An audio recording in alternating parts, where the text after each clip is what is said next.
When my family moved across the country, we sold almost everything to make it happen.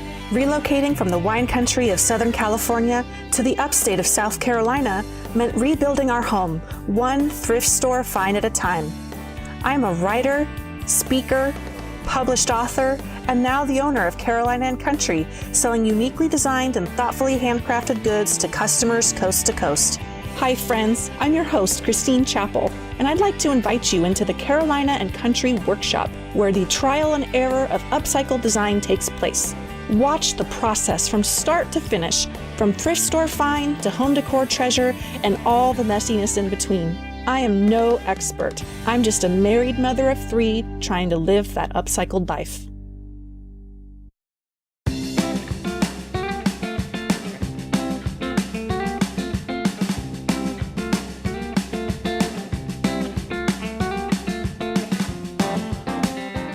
Hey Facebook friends, it's Christine and I am coming to you live from Marietta, Georgia, and the studio of Designer in You, who is our sponsor for season 1 of that Upcycled Life. And so I got to travel all the way, 3 hours away almost from my home, to come to this amazing workshop where we are getting training on how to do amazing things with their products. So with their paint products, their finishes, their molds and rub-on transfers, just all the things that they have at Designer in You. We are rehabbing thrift store finds with those items, and so I'm super excited. You can see the team is hard at work in the background. Team, can you guys say wave? Hey! Hi! They are helping me to become a paint pro.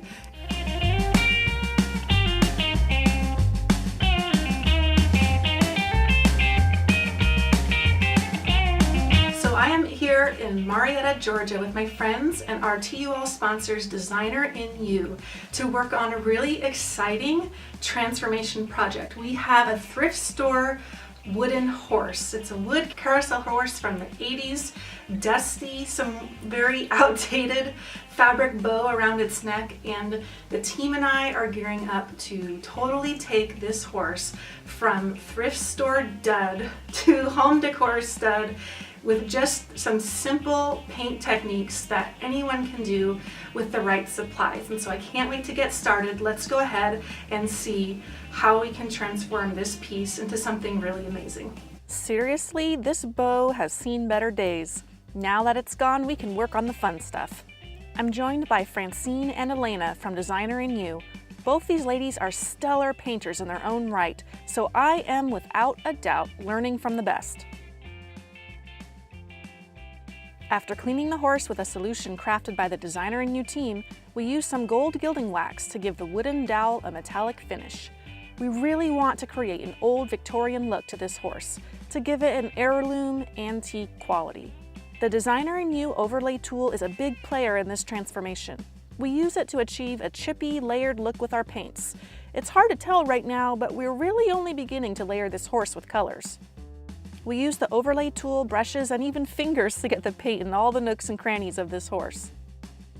Because everything is simply a layer, there's really no messing up at this stage.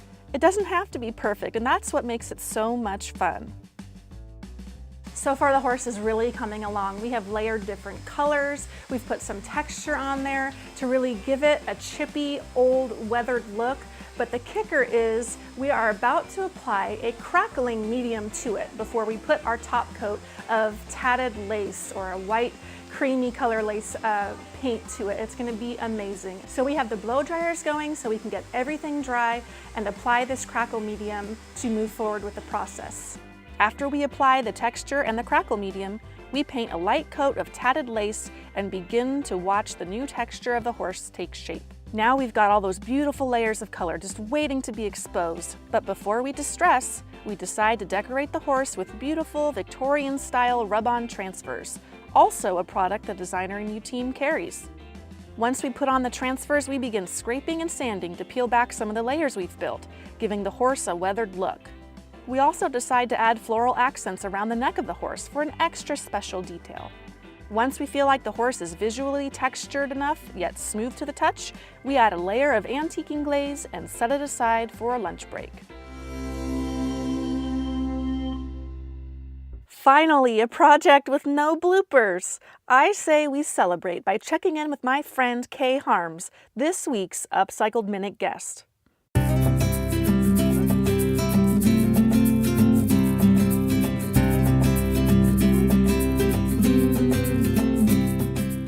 Hi, I'm Kay, and I'd like to share with you a lesson that I learned about how God heals our wounded hearts, and I learned it from an unlikely source. A few years ago, my little dog Benji came home from the groomers with a tiny cut on his leg. I thought nothing of it and assumed it would heal quickly. But actually, 3 days later, Benji's tiny nick had turned into a 3-inch gaping sore. Benji had been licking his wound. You know, when someone hurts our heart, it can feel good to lick our wounds. We lick our wounds as we reflect on hurtful interactions or rehearse in our mind those vengeful conversations that we like to have, or bend the ears of sympathetic listeners as once again we tell them how we were wronged. But Colossians 3:8 tells me that I need to put aside those bitter reflections, those toxic thoughts, and those slanderous conversations. You know, if I want to live that upcycled life and experience the healing that God truly can bring to my wounded heart, I'm going to have to quit licking my wounds. Well, it's back to work with this equally dated wooden shelf. It's small, but I've got an idea for repurposing it into a book holder. After I clean the shelf with a Designer in You solution, I paint an off-white base color to start layering. Painting, especially in the beginning, can be very relaxing. No pressure to be perfect, especially when you're creating layers.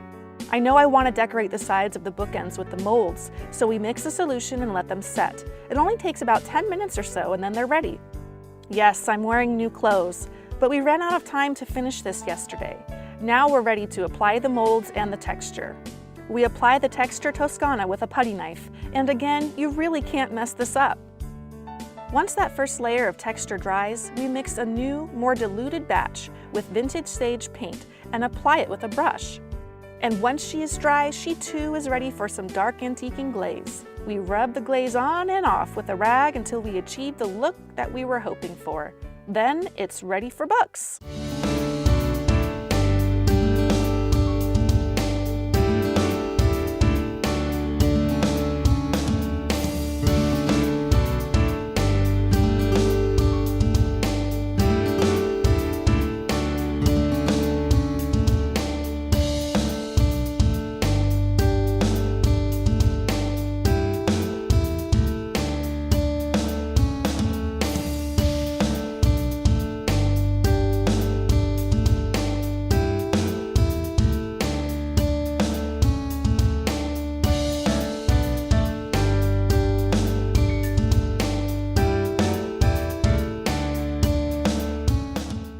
I am on my way home to South Carolina, but boy, did I have a wonderful time rehabbing that wooden horse and shelf with the team at Designer in You.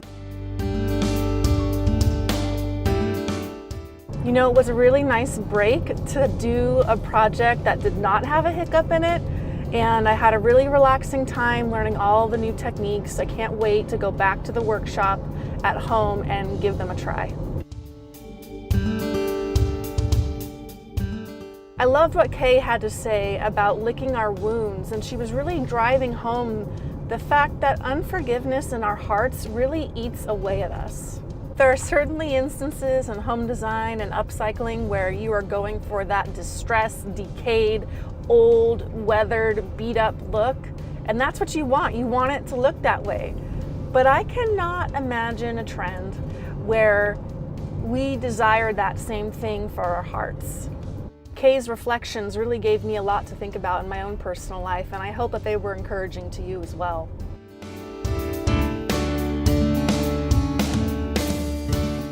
Be sure to tune in to the next episode of That Upcycled Life, because I did not show you everything that we worked on in this episode. I've got another project that we did. I didn't get it all finished, and so the next episode we will tackle it 100%, and you are not going to believe what we ended up doing with this particular piece that I got at the thrift store. If you enjoyed today's episode, please be sure to give us a thumbs up, give us a comment down below, let us know what you thought, and subscribe to our YouTube channel so that you do not miss any new content that we put out. Thanks so much for joining us for today's episode of That Upcycled Life, where we believe even the most broken things can be upcycled in the right hands. The things that we're doing with their products are very simple techniques, but it's awful.